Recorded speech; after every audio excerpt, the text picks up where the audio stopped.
Hello, my name is Jacob. I'm 33 years old, an age people say is mature enough to understand life. But for me, each passing day feels like a hammer striking at the remnants of my long-worn pride. I'm a mechanic, living in a small town nestled between golden wheat fields and dusty red dirt roads that kick up clouds whenever the wind blows through. This town, with its weathered wooden houses and sparsely populated streets, is my entire world. Yet that world has never truly belonged to me. Every morning I wake up in a cramped room at the back of the house where the smell of engine oil and sweat permeates every floorboard. This house, if you can call it that for the sake of dignity, is little more than a patchwork of wood with a tin roof that clatters in the rain. I live with my father, mother, and younger brother Daniel. But if you ask me about family, I'd only give a faint smile because the word family means nothing to me beyond scars that never heal. My father, Henry, is a harsh man with a face as cold as stone. 20 years ago, he was a manager at a lumber mill, but now he lingers around the house living off welfare checks and the few bucks I bring home. To him, I'm nothing more than a faint shadow, only good for running errands or taking his outbursts. The lowly mechanic, he calls me, his voice dripping with contempt, as if I'm a stain on his lineage. I've never understood why he hates me so much. When I was a kid, I once asked my mother, "Does Dad love me?" She just patted my head, her eyes brimming with tears, and changed the subject. I learned to stop asking after that. Daniel, my brother, 7 years my junior, is my father's pride and joy. He went to college and works in a bright office in a city about 30 miles from town. To Dad, Daniel is everything, proof that he did something right in life. Whenever Daniel visits, Dad will sit for hours listening to him talk about contracts and business trips, his voice full of pride.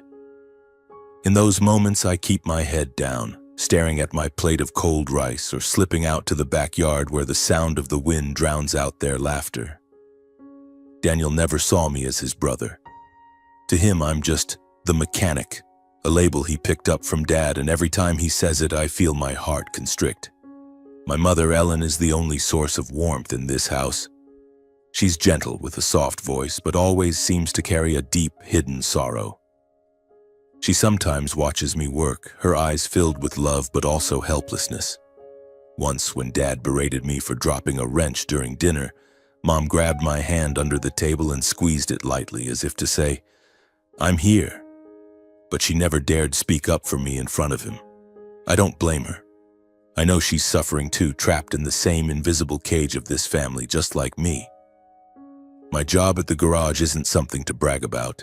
I fix cars, weld frames, patch tires, my hands always black with grease. The shop sits at the end of the main street, a rundown shed with a rusty tin roof and a few old tools. The boss, Sam, is a decent guy, but he never pays me enough to dream of a different life.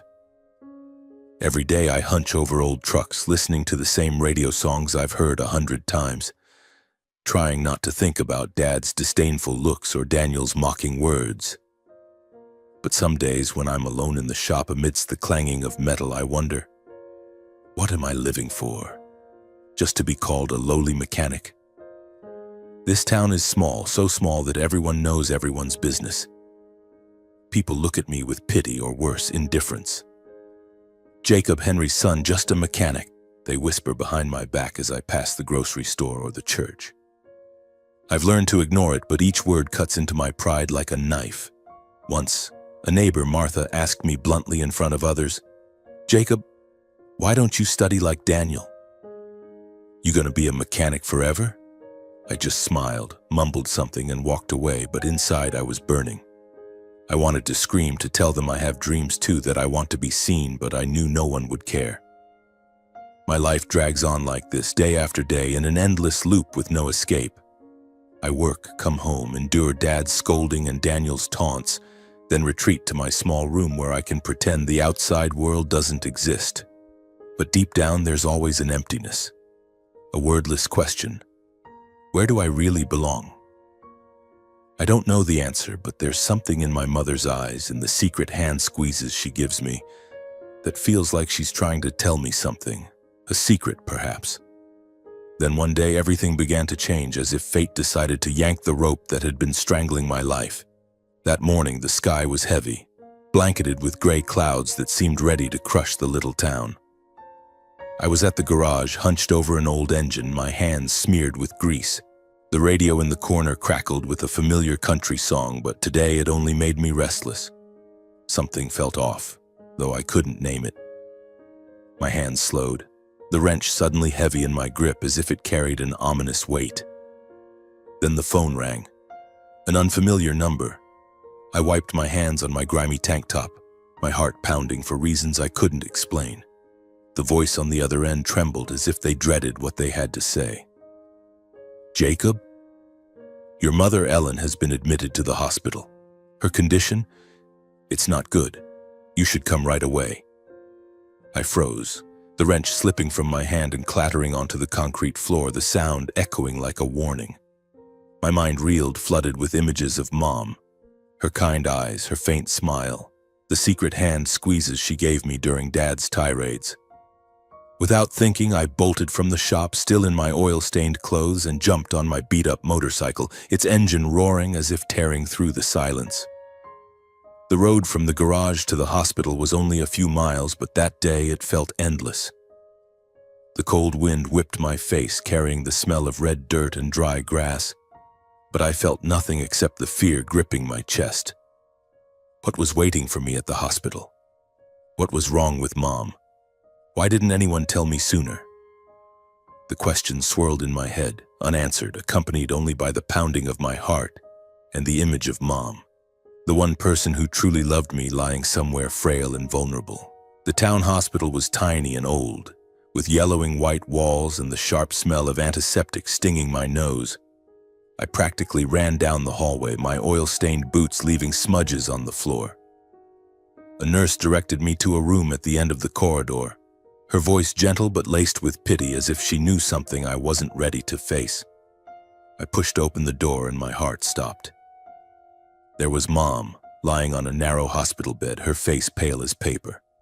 Her eyes were closed, her lashes trembling, and strands of gray hair fell across her forehead. An IV dripped slowly into her arm, each drop like a countdown. "Where's the doctor?" I whispered, my voice breaking as a nurse came in to check the machines. She looked at me, her eyes kind but heavy with gravity. "He'll be here soon," she said, then left, leaving me in the cold room with only the steady beep of the heart monitor.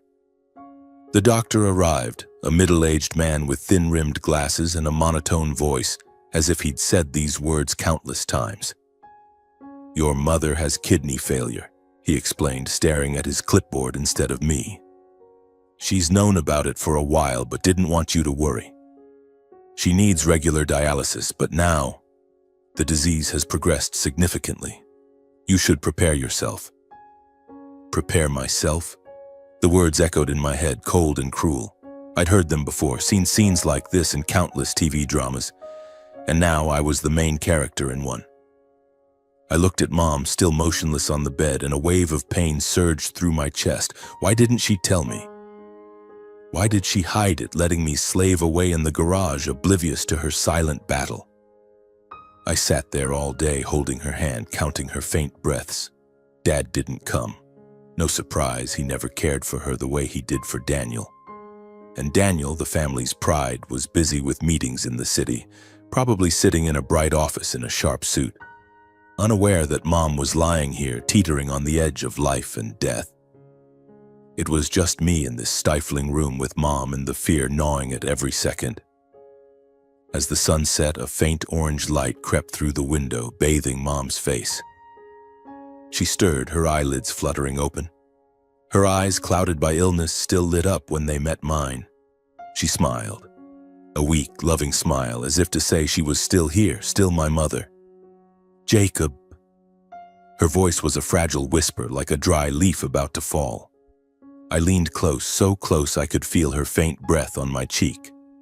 "I have something to tell you," she continued, her voice trembling, each word costing her precious energy.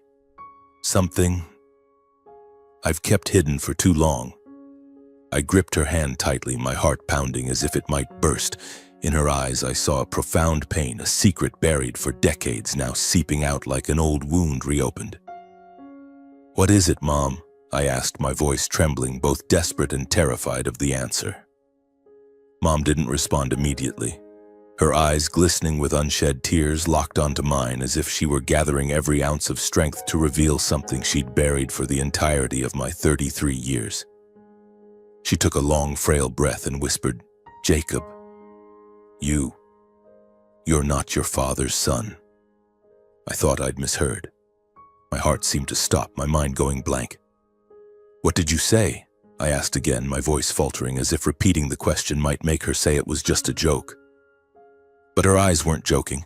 They were deep, pained, and filled with regret. She squeezed my hand lightly, her bony fingers trembling, and continued, "Henry, he's not your real father. I hid it from you, from everyone, because I didn't want you to grow up in pain. But now I can't take this secret with me any longer." I sat there, stunned, as if the ground had collapsed beneath me. Everything I'd ever known, everything I'd believed, suddenly felt alien. Henry, the man I called Dad, the man who'd treated me like a thorn in his side all these years, wasn't my father. I wanted to scream, to ask why, but my throat closed up, tears threatening to spill. I looked at Mom, waiting, hoping she'd say more, something to fill the growing void in my chest. She took another breath, her voice weaker but her eyes resolute, as if she'd waited her whole life to speak these words. "Before I met Henry, I worked as a maid for a wealthy family in the city," she began, her voice halting, each word cutting into my heart like a knife. "They were the most powerful family in the area, living in a grand mansion where I was just a poor girl working to survive. There I met the young master of the house, your real father." I felt the blood in my veins turn to ice. My real father? A wealthy young master? Me, Jacob, the grease-stained mechanic, the son of a rich man? I shook my head, trying to piece together the chaos in my mind, but Mom didn't stop. Her voice trembled but carried a depth of emotion, as if she were reliving those days.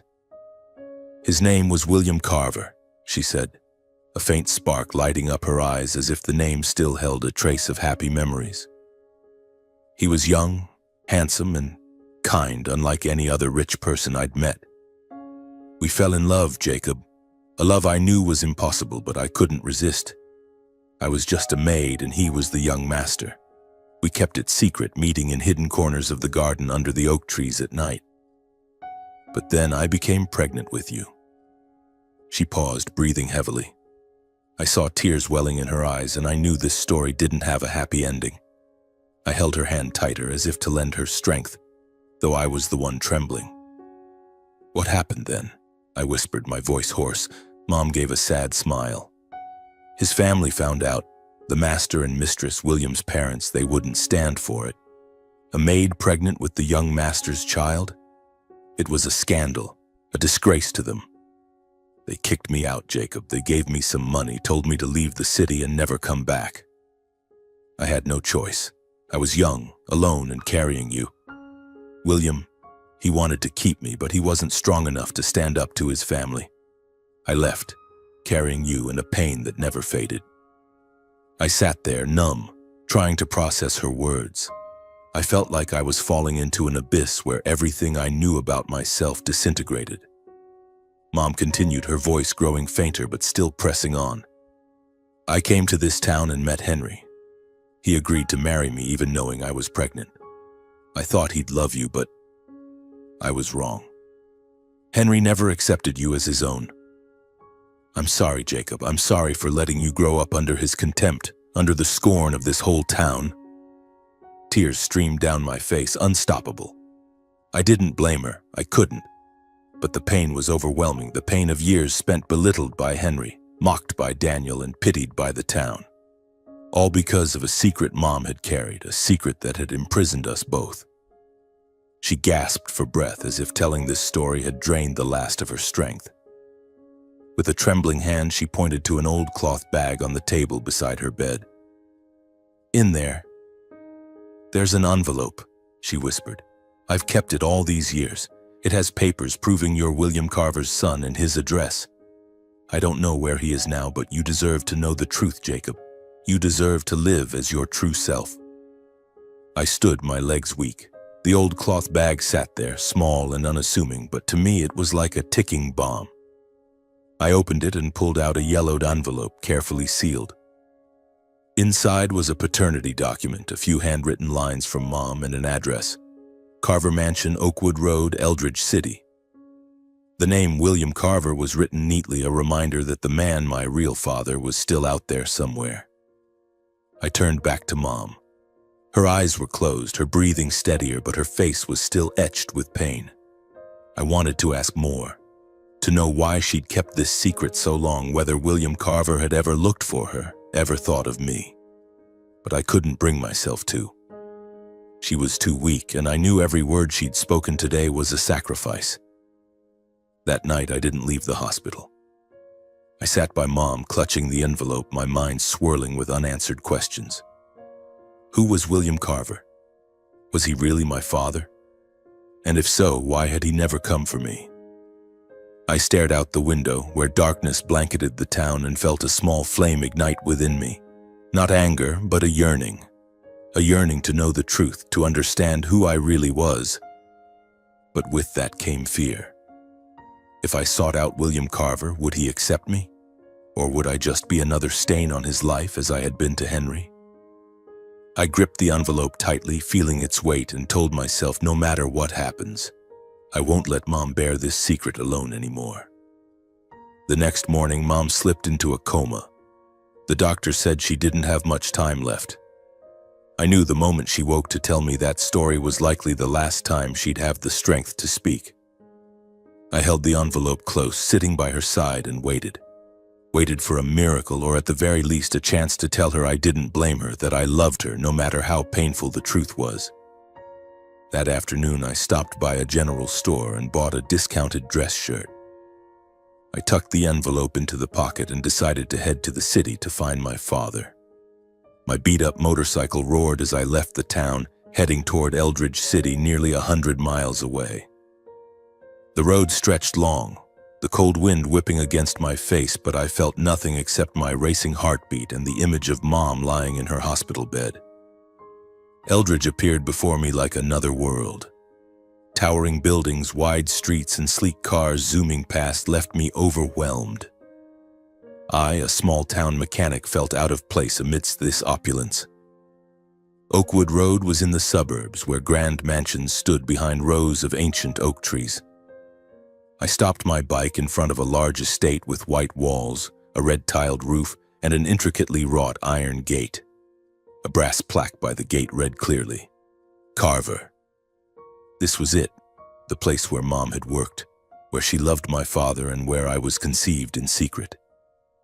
I stood before the gate, my hands trembling as I pressed the intercom.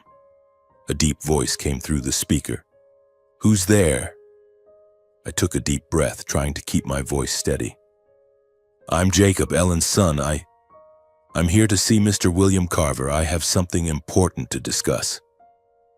Silence. A long silence that made me think I'd be turned away. Then the gate creaked open slowly, as if ushering me into a new chapter of my life. A butler, an elderly man with silver hair and a pristine suit, led me through a sprawling garden where meticulously tended flower beds and a bubbling fountain adorned the courtyard. I felt like an outsider, my dirty boots and the faint smell of engine oil clinging to me. We entered a grand living room with soaring ceilings, walls adorned with large paintings, and a fireplace crackling softly. The butler told me to wait and disappeared behind a wooden door. I stood there, clutching the envelope, my mind racing. Would William Carver be like Henry, cold and contemptuous? Or would he be the man Mom once loved, the one who tried to keep her? I didn't know. But when the door opened and a man stepped in, my heart seemed to stop. William Carver was tall, with salt and pepper hair neatly combed and deep green eyes that carried an air of authority. He wore a gray suit, but what struck me was his gaze, both familiar and foreign, as if I were looking at another version of myself. He studied me, his brows furrowing slightly. "You're Jacob?" he asked, his voice deep and cautious. I nodded, my throat dry. I'm Ellen's son, Ellen who used to work here. I paused, unsure how to continue. William Carver froze, his expression shifting from curiosity to shock. Ellen? He repeated, his voice trembling slightly. You mean Ellen, who worked here 30 years ago? Summoning all my courage, I handed him the envelope. My mother told me to give this to you. She said, I'm your son. The words left my mouth like a bullet, and I saw William Carver's face pale. He took the envelope, his hands shaking as he opened it. He read the paternity document, then the handwritten note from Mom, his eyes lost in a distant memory. Ellen, he whispered, his voice breaking. He looked up at me, and for the first time I saw tears in the eyes of a man revered by this entire city. I looked for her, he said, his voice crumbling. After she was sent away, I tried to find her, but my family and they stopped me. I didn't know she was pregnant. I didn't know about you. I didn't know how to respond. I wanted to be angry, to blame him for leaving Mom alone, for letting me grow up in scorn. But looking into his eyes, I saw a man carrying a pain no less than Mom's. She's in the hospital, I said, my voice hoarse. She has kidney failure and she doesn't have much time. I think you should see her. William didn't hesitate. Take me to her, he said firmly. We left the mansion immediately, climbing into a sleek black car I'd never dreamed of riding in. On the way back to town, he asked about Mom, about my life, and I told him bit by bit about the years of being belittled by Henry and Daniel, about the moments Mom secretly held my hand to comfort me. William listened, his hands clenched, his eyes reddening. When we reached the hospital, night had fallen. Mom's room was still cold, the heart monitor beeping steadily but faintly. She lay there, eyes closed, her face as if lost in a dream. I took her hand and whispered, Mom, I found him. William stood beside me, silent, but I saw him tremble as he looked at her. He knelt down, taking her other hand, his voice choked with emotion. Ellen, it's me, William. I'm so sorry. Sorry for everything. Mom stirred, her clouded eyes fluttering open. When she saw William, then looked at me, a faint smile spread across her lips. Jacob. William, she whispered, tears rolling down her cheeks. I leaned down, embracing her, and William did the same. In that moment, the three of us were a true family, not the family of Henry and Daniel, but one bound by love and long-buried pain. I cried, William cried, and Mom, though frail, smiled, her eyes shining with a happiness I'd never seen before. Mom passed away that night, in my arms and William's. She closed her eyes, her breathing stopped, but her smile lingered. I knew she was at peace. The secret she'd carried for so long had been set free, and she'd seen me find my father, loved in the way I deserved. William hugged me, his shoulders shaking with sobs. You're my son, Jacob, he said, his voice resolute, and from now on I won't let you be alone. I nodded, tears still falling, but for the first time I felt a spark inside, a spark of hope, of a new life. The next morning I left the hospital with red-rimmed eyes and a heavy heart. William drove me back to town in his sleek black car. On the way he was quiet, but his eyes were resolute. I'll handle some business in the city, he said as he pulled up in front of my weathered wooden house. But I'll be back, Jacob, I promise. I'll be at Ellen's funeral. I nodded, unsure of what to say. My emotions were a tangle of gratitude for his presence and anxiety about facing Henry and Daniel. William placed a hand on my shoulder, a simple gesture that made me feel like someone truly had my back. You're stronger than you think, he said. Then turned the car around, driving off in a cloud of the town's red dust. I stood before the house, taking a deep breath. This place, where I grew up, had never truly been a home. It was just a space filled with scolding words, contemptuous looks, and painful memories. I pushed the door open, the smell of old wood and Henry's cigarette smoke hitting me. Henry was sitting at the kitchen table reading a newspaper as if nothing had happened. Daniel wasn't there, probably still in the city, busy with his contracts and the life he always bragged about. Henry, I called, my voice hoarse. He looked up, his brows furrowing, his eyes as cold as ever. I didn't call him Dad anymore.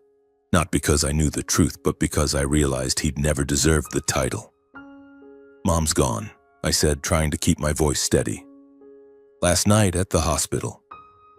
Henry blinked, but his face didn't change. Not a single tear, not a word of grief. He just nodded as if I'd told him it might rain. "Is that so?" he said flatly. "What are you gonna do?" I clenched my fists, fighting the anger surging within me. "I'll arrange the funeral," I replied. "At the local church, this Saturday." Henry shrugged and returned to his paper as if Mom, the woman who'd lived with him for 30 years, was just a passerby. I turned away, unwilling to stay in that house a moment longer. I knew Henry wouldn't help, and Daniel, if he showed up, would likely only come to save face. I told myself I was doing this for Mom, not for them. The next few days were a blur of preparing for the funeral. I contacted the church, chose a casket, and wrote the eulogy. Each line I wrote for Mom brought tears, but also a promise to make her proud, even if it was for the last time. Saturday arrived, the sky gray as if the whole town were mourning with me. The local church, with its weathered steeple and worn wooden pews, was packed. Neighbors, Mom's friends, and even curious onlookers filled the seats. I stood by Mom's casket, wearing the old suit she'd bought me for my high school graduation, the only one I owned. Seeing her lying there, serene with a faint smile, tore at my heart.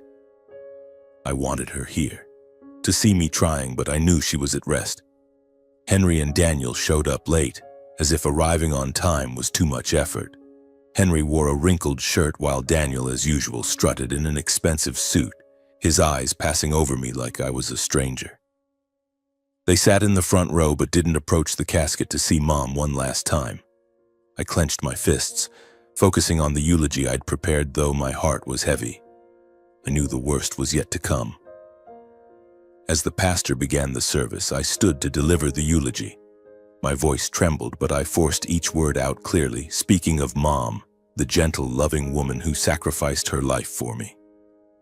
I talked about the times she secretly held my hand, the smiles she gave me, and the secret she carried until the end. I didn't mention William, not because I was hiding it, but because I wanted this moment to be for Mom alone. But then, mid-sentence, Daniel stood, cutting me off. "Enough, Jacob," he said, his voice dripping with contempt, echoing through the church. "Who do you think you are, standing there blabbering? A lowly mechanic who never did anything for Mom, now pretending to grieve for attention?" Murmurs rippled through the crowd. I stood frozen as if slapped. Henry, sitting beside him, smirked and added, "He's right. All he's good for is tracking grease through the house. Ellen shouldn't have had to suffer because of him." Blood rushed to my head.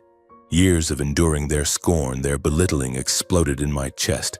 I wanted to scream, to lunge at Daniel and wipe that smug look off his face. But before I could speak, a deep, commanding voice rang out from the church entrance. "That's enough." The church fell silent. Every eye turned to the door. William Carver strode in, tall and imposing, dressed in a sharp black suit, his eyes blazing with anger.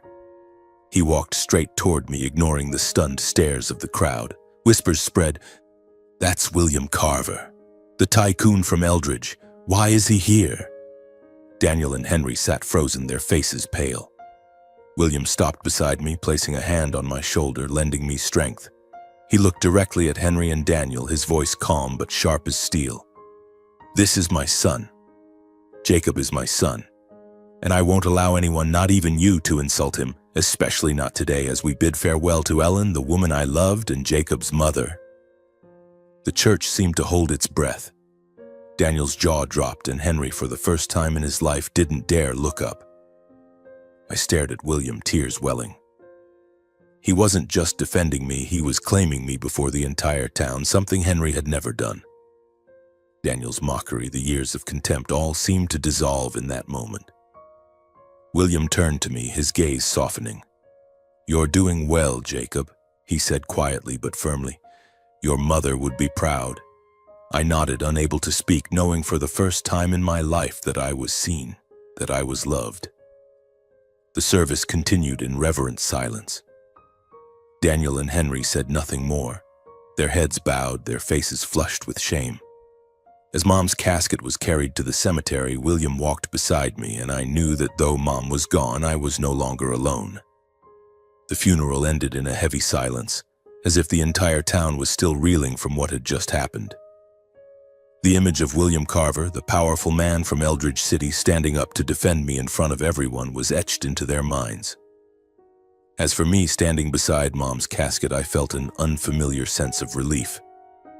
Not because Mom was gone, but because for the first time in my life, I was no longer the lowly mechanic. I was Jacob, William Carver's son, and above all, the son of Mom, the woman who sacrificed her life to protect me. As people left the church, William took my hand, his eyes gentle but resolute. "You don't need to stay here anymore, Jacob," he said, his voice warm and steady. "Come to Eldridge with me, that's where you belong." I looked at him, then back at the old church where I'd endured countless scornful glances for 33 years. I nodded without hesitation. There was nothing left for me in this town except memories of Mom, and I knew she'd want me to move forward, to start a new chapter. I packed a few simple things from my small room, some clothes, a photo of Mom from her youth, and the yellowed envelope she'd given me. Henry was at the kitchen table as usual with a cigarette in hand. He didn't look at me or say a word. Daniel had left right after the funeral, as if the shame of being called out in front of the town was too much to bear. I didn't say goodbye. I had nothing left to say to them. I walked out of that wooden house for the last time and climbed into William's car. As the car pulled away, I watched the town shrink in the rearview mirror, feeling one part of my life close and another, greater part, open. Eldridge welcomed me with its grandeur and unfamiliarity. William brought me to his mansion, the place where Mom had worked, loved him, and where I was conceived in secret. The sprawling estate, with its long hallways and light-filled rooms, overwhelmed me. But William didn't let me feel out of place. He spent time with me, sharing stories of his life, the years he tried to find Mom, and the pain of learning he had a son he'd never known. "I lost Ellen," he said one evening as we sat by the fireplace. "But I won't lose you, Jacob. You're my family." The days in Eldridge were a world apart. William brought me into his company, a major construction conglomerate with skyscrapers and projects spanning the region. He didn't pressure me to become like him, but he taught me to stand tall, to recognize my own worth. I started working at the company not as a mechanic, but as an apprentice, guided by him step by step. I learned to read blueprints, manage projects, and most importantly, to believe in myself. For the first time, I felt like I wasn't just existing, I was truly living. But the past didn't let go easily. 6 months after the funeral, as I was settling into my new life, Henry and Daniel showed up. They came to Eldridge, to William's mansion, with expressions I'd never seen on them before. Submissive, almost pleading. I was in the living room reviewing a blueprint William had assigned me when the butler announced visitors. When I stepped outside and saw Henry and Daniel at the gate, my heart tightened, not from anger, but from the realization that they no longer mattered to me. "Jacob," Henry began, his voice unusually soft, a far cry from his usual coldness. "We heard you're doing well. We just wanted to check on you." Daniel stood beside him, avoiding my gaze, but I could see him clenching his fists, as if suppressing his discomfort. I knew they weren't here out of concern. The town had been buzzing about me being William Carver's son, and they'd surely heard about his wealth. "You're living with Mr. Carver, right?" Daniel said, forcing a friendly tone. "We're family, Jacob. After all, we raised you, didn't we? If you've got something good going, it's only fair to share with family, right?" I looked at them, a wave of anger rising, but I held it back. I was no longer the Jacob who bowed his head to their taunts. "Family?" I asked, my voice calm but sharp. "You never treated me like family. Henry, you called me the lowly mechanic for 33 years. Daniel, you mocked me in front of the entire town, even at Mom's funeral. You're here for William Carver's money, aren't you?" Henry paled and Daniel stammered, trying to defend himself. "No, Jacob, you've got it wrong. We just wanted—" But I cut him off. I'd waited too long to say these words. "Mom left a will," I said slowly. "Half the house you're living in was supposed to be mine. She wrote it clearly, but I didn't claim it because I want nothing to do with you anymore. I've been too lenient with what you did to me, to Mom. From now on, we have no connection." Daniel opened his mouth to speak, but Henry tugged his arm, shaking his head. They turned and walked away, their figures slouched, and I knew I'd never see them again. As the mansion gate closed, I felt a weight lift from my shoulders. I no longer needed their approval because I'd found my own worth. Not in William's wealth, but in Mom's love and my own self-acceptance. My new life in Eldridge wasn't just a material change. William wasn't just a father, he was a mentor, a friend. He taught me to stand firm in a world I once thought I didn't belong to. I began working on major projects, meeting people I'd only dreamed of before. But what made me happiest were the evenings spent with William, listening to him talk about Mom, their love, and the dreams he wanted me to carry forward. I realized I wasn't just living for myself, but to fulfill the hopes Mom and William had once held. Looking back on my journey, I understand that life isn't about what others think of you. It's about how you see yourself. I was once Jacob, the despised mechanic, but now I'm Jacob Carver, a man who knows who he is and what he's worth. Mom gave me the truth. William gave me a chance, but I chose to stand up and step out of the shadows of my past. If I have a message for anyone feeling worthless, crushed by scornful words, it's this. Don't let others define you. Your truth lies in your heart, in those who love you, and in the strength you carry within. I found that truth, and I hope you will too.